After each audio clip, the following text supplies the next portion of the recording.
Olá, meus irmãos, olá, minhas irmãs, queridos companheiros e companheiras de jornada.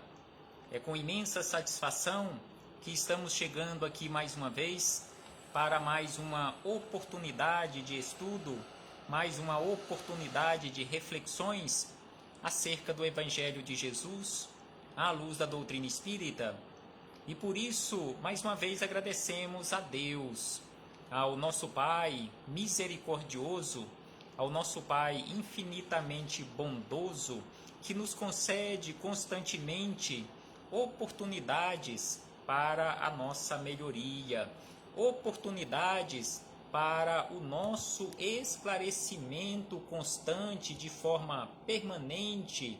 Deus vai colocando em nosso caminho ferramentas e instrumentos para o nosso aperfeiçoamento. E por isso, agradecemos constantemente a este Pai infinitamente bondoso, a este Pai que é a inteligência suprema, causa primeira de todas as coisas. Agradecemos a este Pai por ter nos enviado Jesus de Nazaré.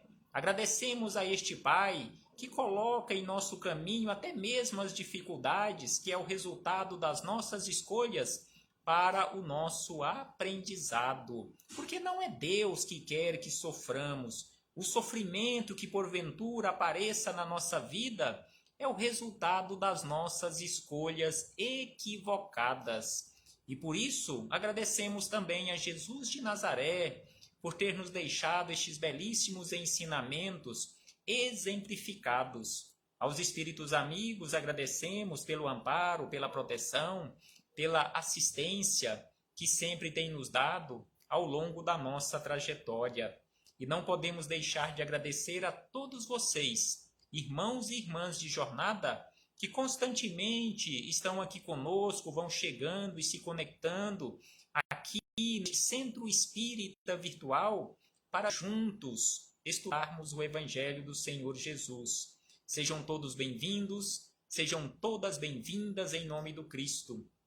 E hoje, aqui nos encontramos para estudarmos mais um capítulo, mais um belíssimo capítulo do Livro da Esperança, de autoria do Espírito Emmanuel e Chico Xavier. Então aqui são palavras belíssimas dos Espíritos amigos, palavras belíssimas de Jesus de Nazaré, que nos esclarecem constantemente. Mas antes de começarmos as nossas reflexões aqui no capítulo do Livro da Esperança, faremos mais uma vez leitura do livro Minutos de Sabedoria, de Carlos Torres Pastorino, o capítulo de número 96, em que ele nos diz o seguinte, aqui no livro Minutos de Sabedoria: procure dar exemplo de paciência. Procuremos dar exemplo de paciência onde quer que estejamos, enfrentando as dificuldades que estivermos enfrentando. Procuremos exemplificar a paciência e também o desprendimento, servindo a todos com bondade e dedicação. Então, assim nos orienta também Jesus de Nazaré há 2000 anos sobre aquela necessidade de paciência, de desprendimento, sobre aquela necessidade de fazermos esforços constantemente, fazendo o bem, fazendo aos outros aquilo que gostaríamos que os outros nos fizessem. E ainda Pastorino nos diz da seguinte maneira, que a verdadeira vida é a vida do amor e do serviço. Esta é a verdadeira vida, a vida do amor e do serviço. E aí ele nos diz na sequência, derrame seu amor sobre todas as coisas criadas, desde a tenra plantinha até as constelações que gravitam nos espaços siderais. Então aqui ele nos chama a atenção que tudo foi criado pelo amor de Deus. Então nós precisamos aprender a amar a tudo e a todos, desde a plantinha pequenininha que nós temos aqui na natureza, até as constelações que se encontram no espaço sideral. E aí ele encerra dizendo: mas, sobretudo, seja paciente e desprendido com as criaturas humanas, aquelas criaturas humanas que se encontram fazendo esta jornada conosco, sem sombra de dúvida que todas elas, assim como nós, todos nós precisamos de paciência e desprendimento de uns para com os outros na condição de criaturas humanas que estamos aqui vivenciando provisoriamente esta experiência. Porque em verdade, todos nós somos seres imortais, uma essência divina e imortal, vivenciando provisoriamente esta experiência humana. Então nós estamos aqui vivendo um ao lado do outro como companheiros de jornada. Então estamos aqui para auxiliarmos-nos mutuamente nesta jornada com paciência, com amor, com fraternidade, com desprendimento. Por que ficarmos presos a estes recursos materiais se eles não são nossos? Todos estes recursos materiais estão aí para nos servirem.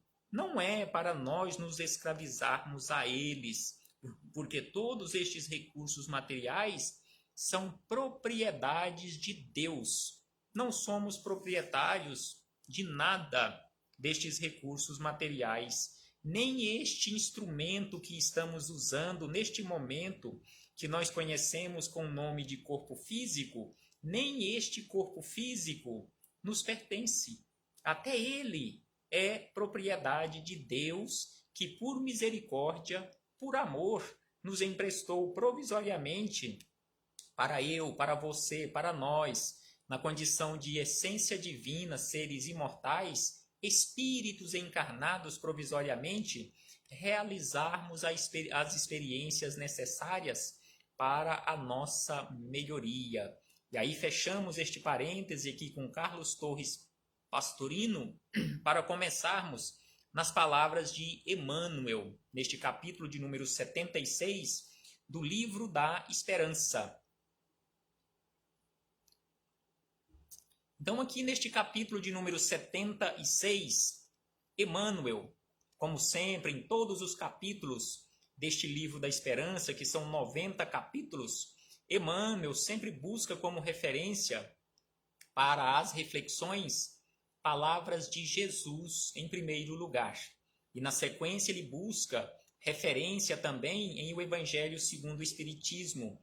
Então, Emmanuel buscou no Evangelho de Mateus, no capítulo 19, versículo de número 6, as seguintes palavras de Jesus: não separe o homem o que Deus ajuntou. Então aqui Jesus nos falou sobre a nossa união. Não separe o homem aquilo que Deus juntou. E aí nós iremos encontrar em o Evangelho segundo o Espiritismo explicações acerca desta frase de Jesus sobre o homem não separar aquilo que Deus juntou. O que é realmente unido por Deus? Será que é a nossa união aqui na Terra através do casamento ou uma união estável?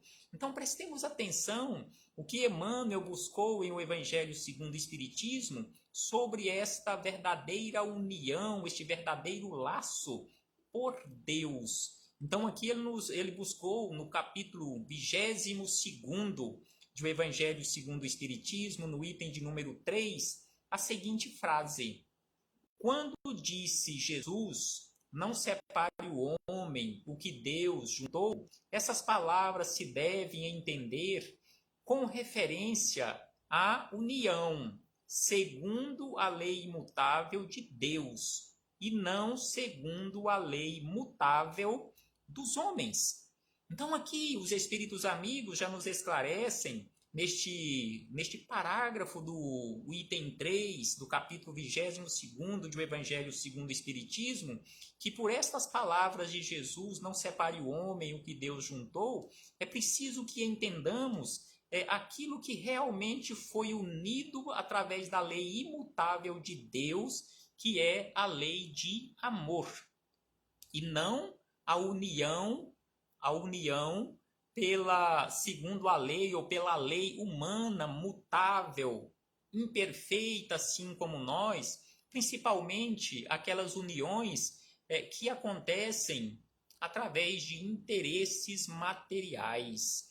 Então, aqui Emmanuel nos traz como reflexões sobre estes ensinamentos, palavras de Jesus e dos Espíritos amigos. Ele nos traz o seguinte: aspiras à conveniência, ou melhor, à convivência dos espíritos de eleição com os quais te harmonizas agora.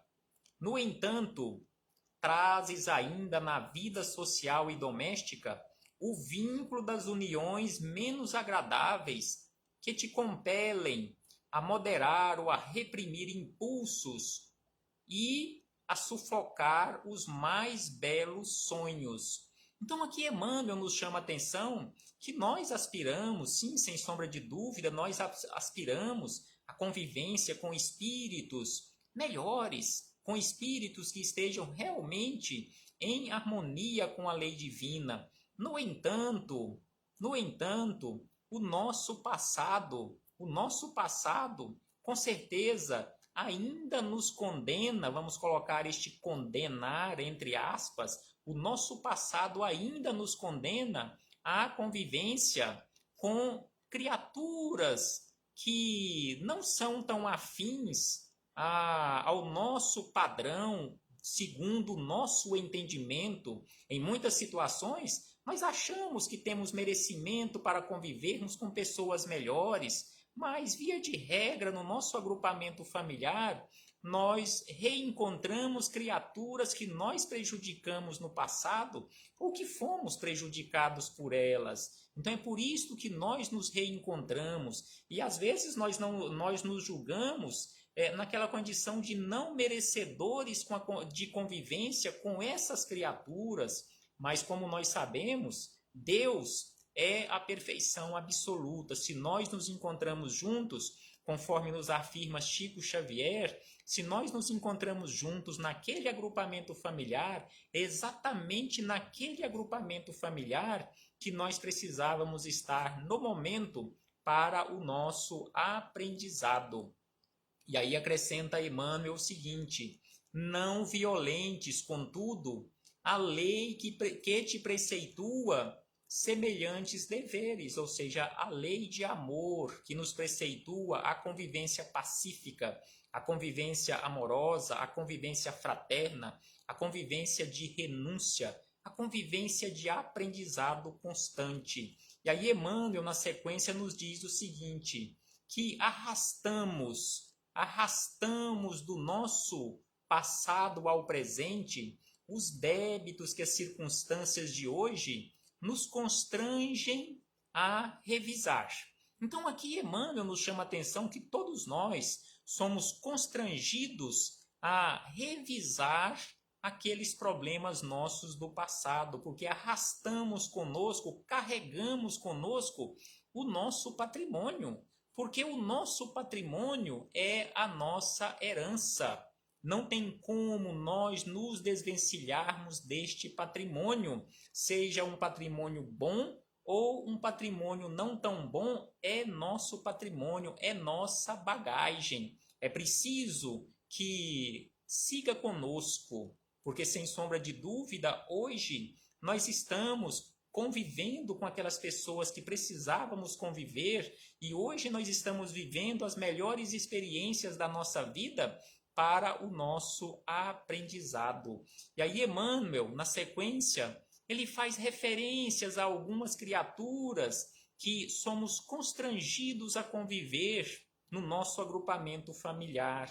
Então ele nos diz o seguinte, que o esposo arbitrário e rude, que te pede heroísmo, aquele se dirigindo às mulheres, então ele diz que o esposo arbitrário e rude, que te pede heroísmo constante, é o mesmo homem de outras existências, de cuja lealdade escarnecesse, acentuando-lhe a afeição agressiva e cruel.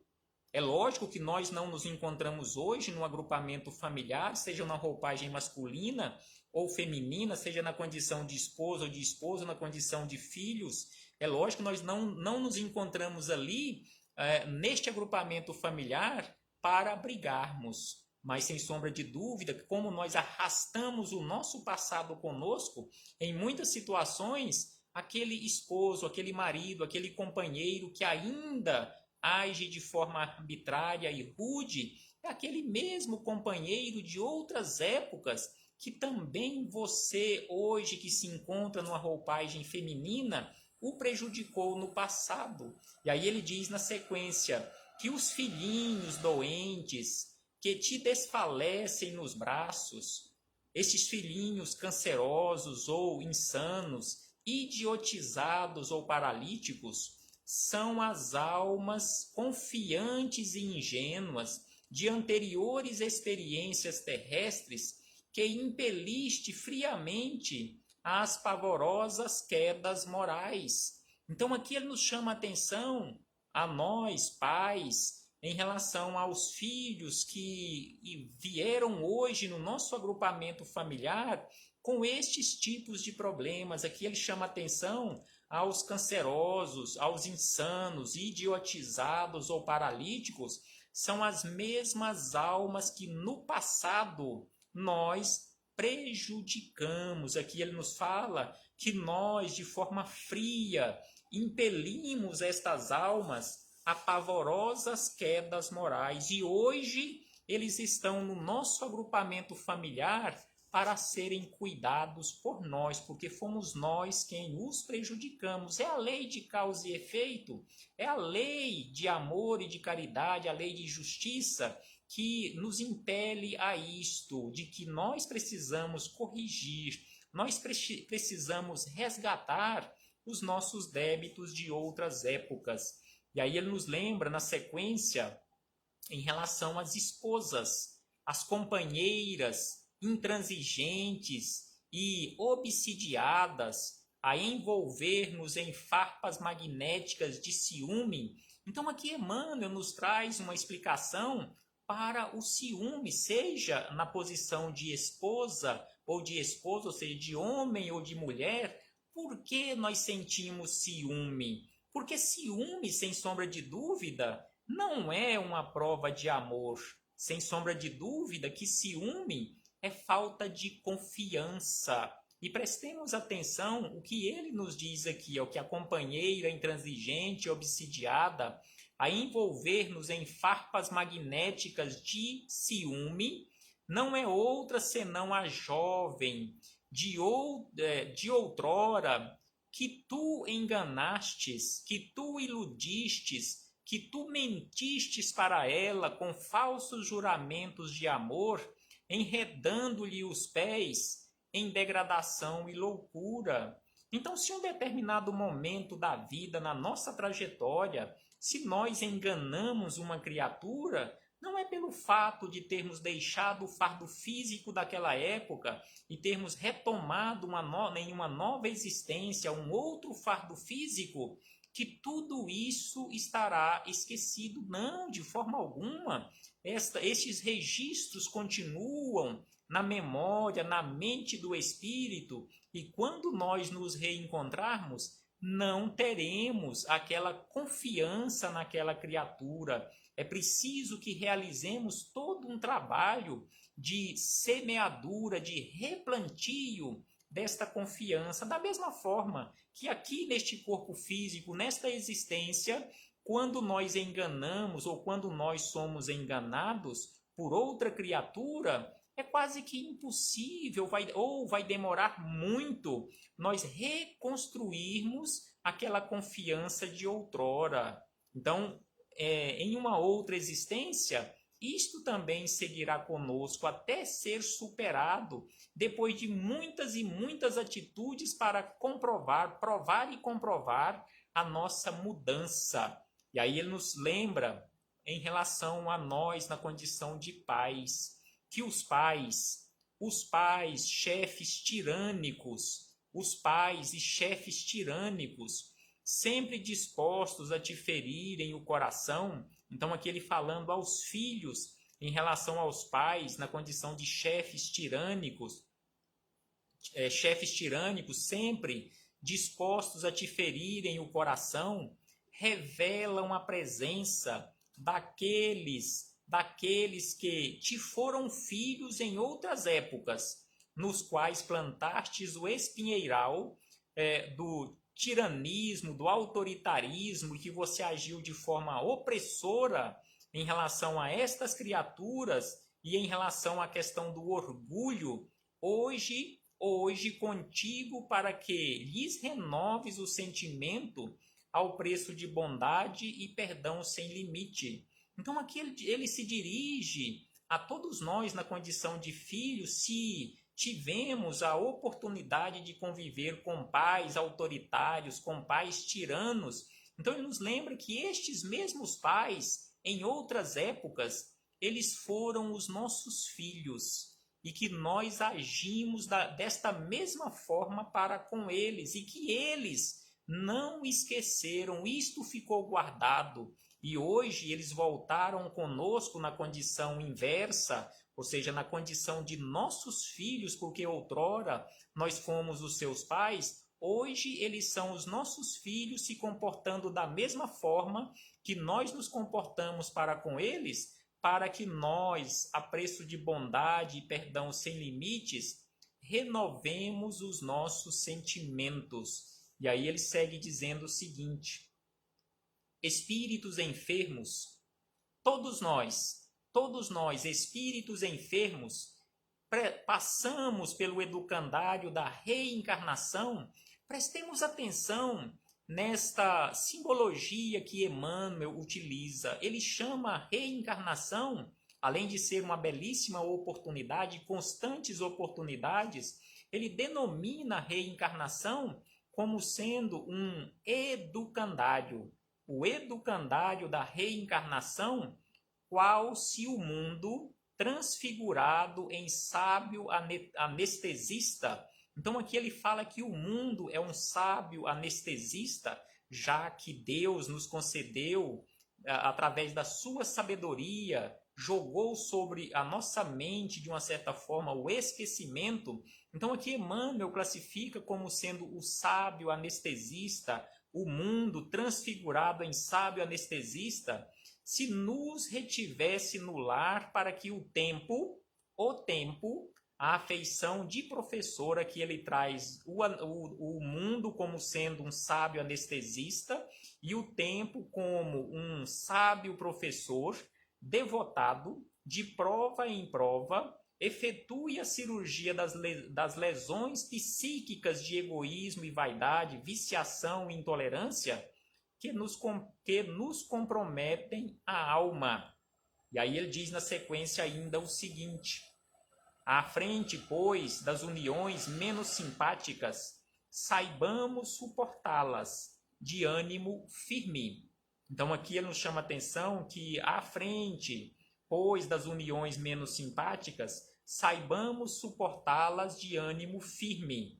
E aí ele acrescenta que divórcio, retirada, rejeição e demissão às vezes constituem medidas justificáveis nas convenções humanas. Conforme aquele dito popular, é melhor que se divorciem, é melhor que se separem do que se matem. Sem sombra de dúvida, em se assassinando, um assassinando o outro, sem sombra de dúvida que a dívida será maior. Conforme Emmanuel nos fala aqui, divórcio, retirada, rejeição e demissão, às vezes constituem medidas justificáveis nas convenções do mundo, mas quase sempre não passam de moratória, ou seja, jogando para o futuro, ou seja, uma moratória, um tempo a mais, uma moratória para resgate em condições mais difíceis, com juros de escorchar. Então aqui ele fala que é uma moratória para o futuro, ou seja, jogando para o futuro, e que estes débitos serão aumentados com juros exorbitantes. E aí Emmanuel, encerra estas belíssimas reflexões dizendo: ouçamos o íntimo de nós mesmos, enquanto a consciência se nos aflige na expectativa de afastarmos da obrigação perante alguém, vibra em nós o sinal de que a dívida permanece. Então aqui ele nos chama a atenção que todas as vezes que nós nos encontrarmos com alguém e que no nosso íntimo, ali está nos pedindo para nos afastarmos daquela criatura, é porque, sem sombra de dúvida, existe ali um sinal sonoro na nossa consciência, através da nossa consciência, que ainda permanece alguma dívida a ser resgatada perante aquela criatura, dele para conosco ou de nós para com ele. E já que ele está falando aqui nos falou acerca das uniões que não são muito boas aqui na nossa vida, principalmente em relação aos casamentos, às uniões estáveis, apenas para ampliarmos as nossas reflexões, prestemos atenção nas palavras de André Luiz, no livro Nos Domínios da Mediunidade, onde ele nos fala acerca do casamento, das uniões estáveis aqui na Terra. Então aqui ele nos traz dois questionamentos. Você acha que o casamento, que a união estável aqui na Terra, é simples excursão no jardim de infância? É um paraíso? É um mar de rosas? E aí ele tem um outro questionamento, que as uniões aqui na Terra são apenas a música da ilusão, a eternizar-se no tempo. E aí ele diz que o lar aqui na Terra, é uma escola em que as almas se reaproximam para o serviço da sua própria regeneração, com vistas ao aprimoramento que nos cabe apresentar de futuro. No educandário doméstico, há professores e alunos.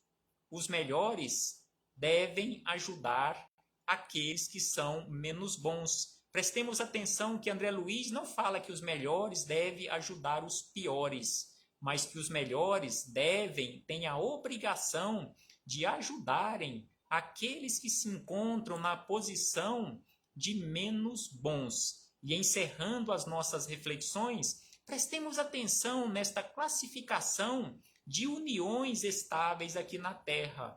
Então, os espíritos amigos, através de um belíssimo estudo do livro Nos Domínios da Mediunidade, um estudo realizado por Martins Peralva no livro Estudando a Mediunidade, ele faz uma classificação das uniões aqui na Terra em cinco tipos de casamentos. Então ele nos diz o seguinte, que existem aqui na Terra as uniões ou os casamentos acidentais, os provacionais, os sacrificiais, os afins e os transcendentes.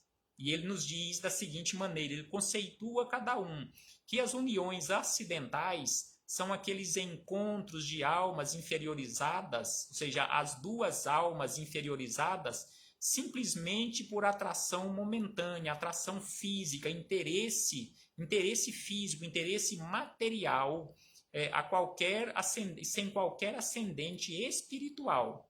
E que nas uniões provacionais, que é a maioria absoluta das uniões aqui na Terra, é reencontro de almas para reajuste necessário à evolução de ambos. Nas uniões sacrificiais, aí você pode pensar, a minha união é exatamente nesta, porque é um verdadeiro sacrifício. Não é bem assim.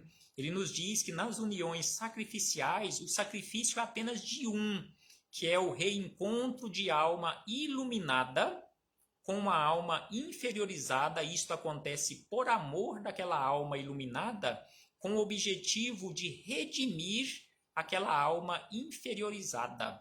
E a outra união, que é a união de almas afins, reencontro de corações amigos pela consolidação de afetos, ou seja, os dois nos mesmos patamares de evolução, já de crescimento, de verdadeira iluminação espiritual, que se reencontram não para resgate de dívida de nenhum, mas para a consolidação de afeto. E por último, as uniões transcendentes, que são aquelas uniões de almas engrandecidas no bem e que se buscam para realizações imortais. Eles não se buscam para nenhuma realização de interesse material. Eles não se buscam para a união através do sexo, não, de forma alguma, mas para a realizações imortais. Muita paz a todos e muito obrigado.